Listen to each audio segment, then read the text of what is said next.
In this video, I will show you how to transfer domain from Squarespace to Webflow. So make sure to watch the video until the very end. So first, as you might be aware, there are a lot of options regarding transferring domain from one service to another on Squarespace. You can go over to the domain management page or your domain portfolio. Find a comprehensive list of all the domain that you own and you'll be able to disable the transfer log and acquire the authorization code.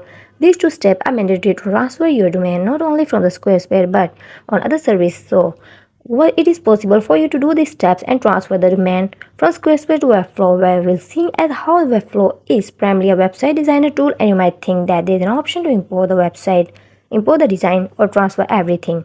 But it's shown today that sadly, because of the fact that Webflow does not function as a domain designer or registrar, you will not be able to transfer over your Squarespace website. Like I said, Webflow is primarily a building website tool, and because of this, you will not be able to use those steps that I mentioned. Unlocking the transfer log and acquiring the authorization code to transfer your website over the Webflow, and that's it, you're done.